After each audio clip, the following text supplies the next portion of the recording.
Hi, my name is Emily Sheldon and I'm a Red Jacket in the Renee Williams unit, and this is a training video about social media and how to use it to make yourself more successful as a Mary Kay independent beauty consultant, and also how to use it in a way that's not going to lose all of your friends. There are some pretty specific rules on Mary Kay in Touch about how to use social media and kind of the do's and don'ts of Mary Kay and social media.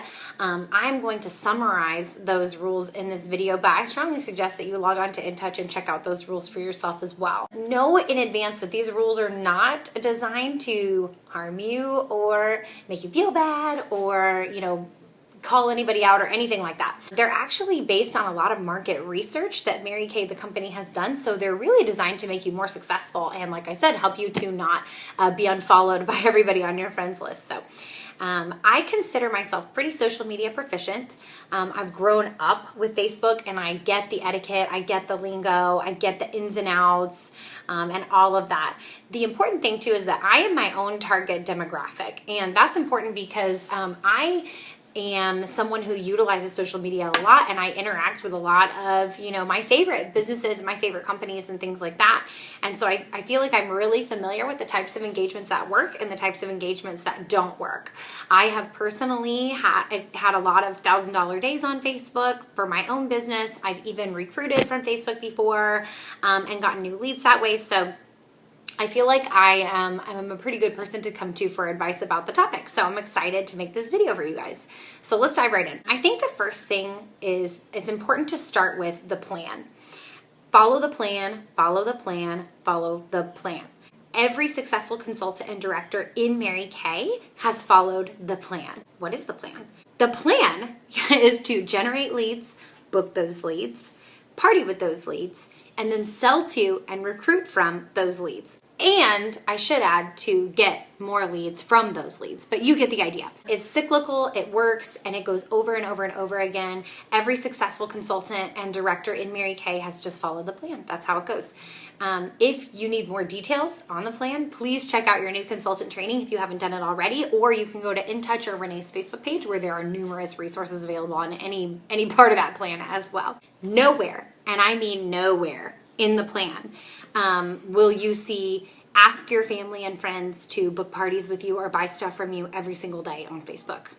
No successful Mary Kay entrepreneur has gotten where they are today by doing that, and that's just the truth.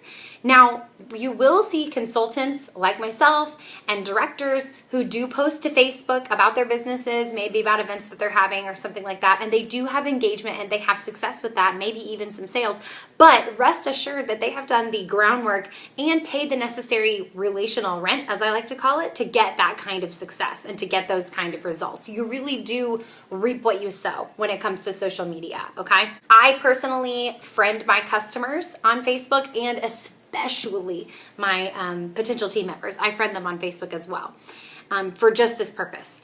Even still, Facebook's primary purpose for me, as it has to do with my business, is just to be a gentle reminder that I am a Mary Kay independent beauty consultant. I am a real person.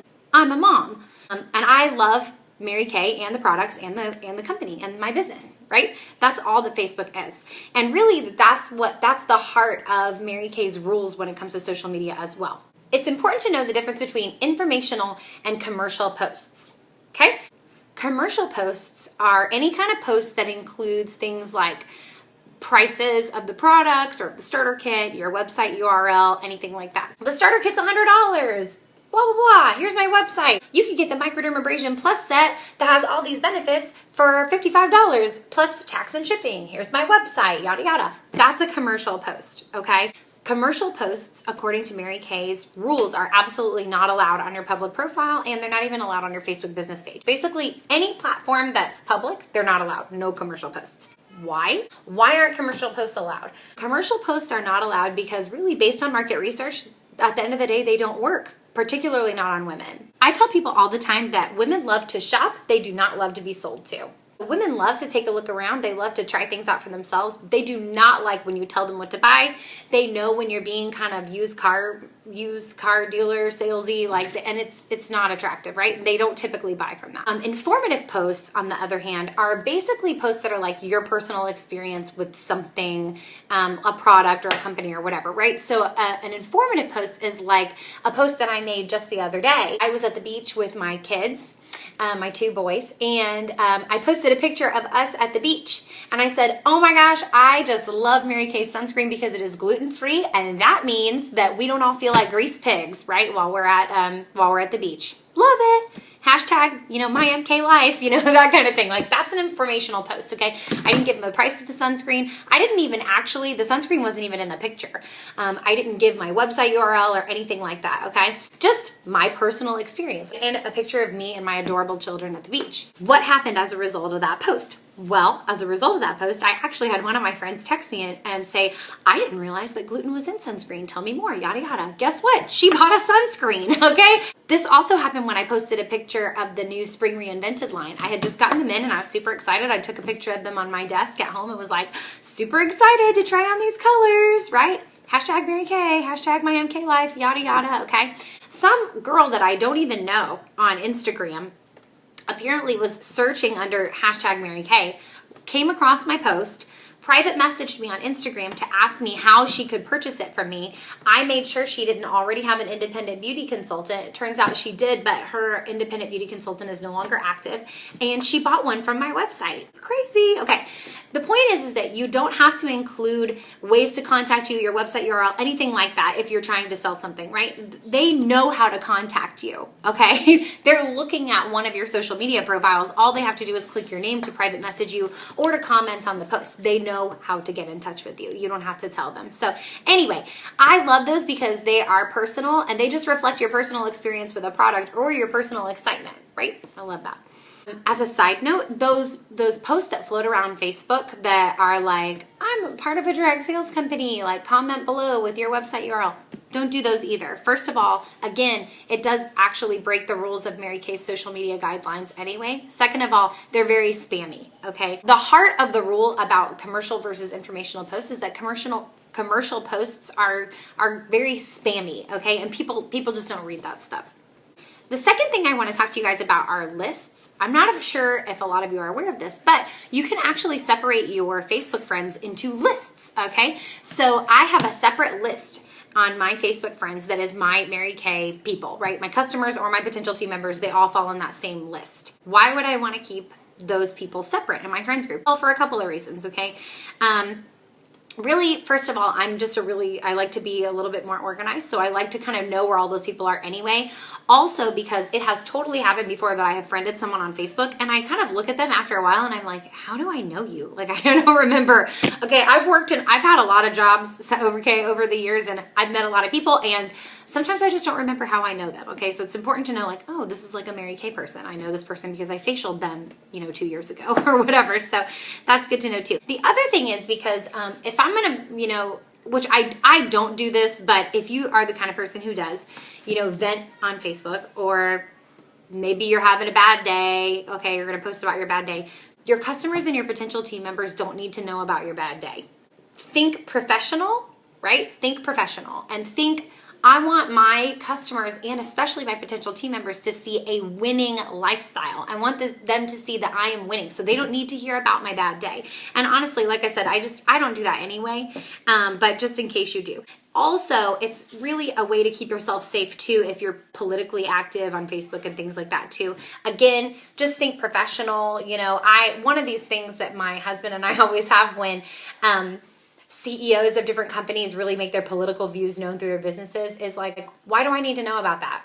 I don't need to know about that, Starbucks CEO. I don't need to know what you support. Like, I just want your coffee. I just think it's one of those things. It's a good way to protect yourself from really accidentally doing yourself harm and your business harm as well. So that's just kind of a side note.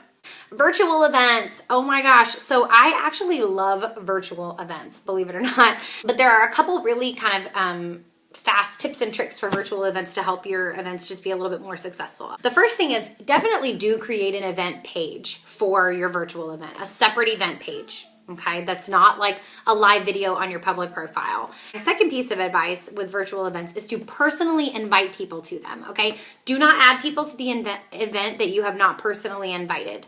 Now I have to go through the trouble, and now I'm going to feel bad if I have to remove myself from your event. Please just like don't put your customers in that position, because it's really awkward. It's bad etiquette. It's not comfortable for anybody, okay? When it comes to events and even like sales and things like that, you have to think exclusivity and like VIP treatment. When I get a postcard in the mail from DSW saying that I'm like one of their VIP customers and I have this like 20% off coupon, like I'm sure that they've sent that to like 1 million people across the country, okay? But when I get that, I'm like, I am like part of a sale that like nobody else knows about. Like, and when I'm shopping, right? I'm looking around like none of these jokers have a 20% off coupon or like whatever the deal is. Think exclusive and VIP treatment, okay? So if I get a personal invitation from someone, a message one-on-one or a text message or a phone call that's like, hey, like I'm having this event, I would really love for you to be a part of it. What do you think? I'm like, of course I'm gonna do that for you. Like I feel so special and important. One of our bracelets said, make me feel important, okay? That's your goal. That's something that you wanna do for each and every one of your customers, especially even in these events. The other thing is don't publicly share the event as it's happening either. Again, think exclusivity, think, VIP treatment, all that stuff. I also wanted to make sure that I talked about Facebook business pages. Even Mary Kay In Touch strongly suggests that you make a Facebook business page that's separate from your public Facebook profile. So really what I use my Facebook business page for ultimately is I employ the In Touch social media tool on there. So if you're not familiar with this social media tool on Mary Kay In Touch, it actually posts to Facebook for you. And it posts these really beautiful pictures of the products, pictures of the starter kit bag, right? With just like 2 sentences about it and a link to the website. That's it, okay? And I think you can even choose the frequency with which you want it to post. So I have it post like every 3 or 4 days or something like that. And it's just really cool, really polished and professional looking posts so that I don't have to remember to do that. I forget that my Facebook page exists, my business Facebook page, and it posts for me these gorgeous photos, right? So it's a really cool thing. But really, I just use my Facebook business page to keep my customers connected to the fact that I have a Mary Kay business, right? Because at the end of the day, I'm not really in your face about it all the time, super spammy, direct salesy person on Facebook. So it's just that gentle reminder, like I'm still in business and the products are still amazing. Scripts, use them. There are scripts for literally everything. That's really a selling point for me on Mary Kay as a business, is that I don't have to reinvent the wheel and think of what to say for anything. There's always a script available for me to use. It also saves you from embarrassing grammar mistakes. I know that sounds silly. Former English teacher right here, okay? I realize that it sounds silly, but the truth is that not just me, but plenty of other people just don't take any kind of professional seriously when they have all sorts of grammatical errors in their posts about their business, right? Like to me, that looks super unprofessional. It looks like, you just don't really take a whole lot of time with your business or anything like that. So I don't like it. What I want you to take away from this is that you have a really great business, okay? There are a lot of direct sales companies out there, a lot, okay?